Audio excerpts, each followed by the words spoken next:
مسلم سکھ عیسائی اور اس ہندوستان کے ہر باشندے کی محبت اور اتحاد و اتفاق سے یہ ملک آزاد ہوا۔ اگر یہ ملک ترقی کرے گا،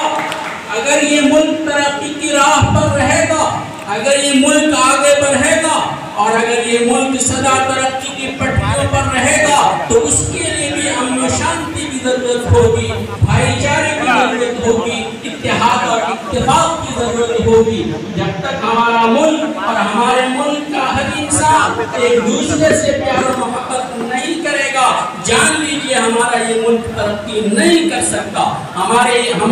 ملک دوسروں کو راہ نہیں دکھا سکتا۔ میں آپ کو یہ بتا دینا چاہتا ہوں کہ مکانوں پہ چھتوں پر یا مکان کے اوپر ترنگے لگا لینے سے ملک آگے نہیں بڑھے گا جب تک کہ ہمارے دل میں ترنگا نہیں آئے گا، جب تک کہ ہمارے دل میں ترنگے کی محبت نہیں آئے گی۔ میرے دوستو، ہمیں چاہیے کہ آج یہ کارواں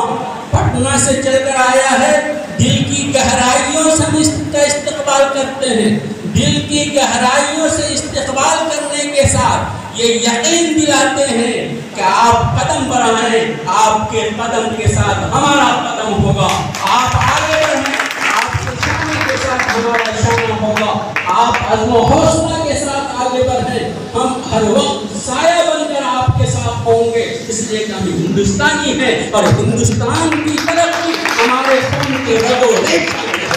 جب تک ہم زندہ رہیں گے، آخری سانس تک ہم اس ملک کی محبت کے ساتھ رہیں گے، اس لیے کہ ہم اس نسل سے آتے ہیں جس نسل کے بانی اور جس نسل کے ایک عظیم شخصیت اشفاق اللہ خان مرحوم کو، اشفاق اللہ خان مرحوم کو جب پھانسی دی جا رہی تھی، پھندے میں لٹکایا جا رہا تھا، زندگی کی آخری خواہش پوچھی گئی، اشفاق اللہ خان نے یہ نہیں کہا تھا کہ آخری خواہش یہ ہے کہ میں بیوی سے ملنا چاہتا ہوں، آخری خواہش یہ ہے کہ بچوں سے ملنا چاہتا ہوں، آخری خواہش یہ ہے کہ کوئی قیمتی لباس پہننا چاہتا ہوں۔ اشفاق اللہ خان نے کہا تھا میری زندگی کی آخری خواہش ہے کہ ہمیں ہندوستان کی ایک خاک ہمارے کفن میں ڈال دیا جائے، میں اس نسل سے تعلق رکھتا ہوں، میں اس زمین میں پیدا ہوا ہوں، اس مٹی میں پلا اور بڑھا ہوں اور آخری سانس تک اس ملک کو ترقی کی راہ پر دیکھنا چاہوں گا، اور یہ ملک ترقی اس وقت کرے گا جب اتحاد ہوگا، بھائی چارہ ہوگا، میل ملاپ ہوگا۔ اس لیے میرے دوستو، میں اس پیغام کے ساتھ آپ سے جدا ہونا چاہتا ہوں کہ یہ پہلا پروگرام، یہ چھوٹا پروگرام، یہ ادنا پروگرام نہ سمجھیں، یہ سمجھیں کہ آج کا یہ پروگرام ملک سے تعلق رکھتا ہے، پٹنہ سے نہیں، دلی سے تعلق رکھتا ہے، دلی سے نہیں، ملک سے تعلق رکھتا ہے۔ جان لیں کہ ہمارا تعلق بہار سے ہے۔ آپ جانتے ہیں کہ ایک بہاری 100 پہ بھاری ہوتا ہے، اگر ملک میں بہار آئے گا تو بہار سے آئے گا، اگر ملک بدلے گا بہار سے بدلے گا۔ بہار میں وہ شکتی ہے، بہار میں وہ طاقت ہے، بہار میں وہ قائدانہ صلاحیت ہے، بہار میں وہ قائدانہ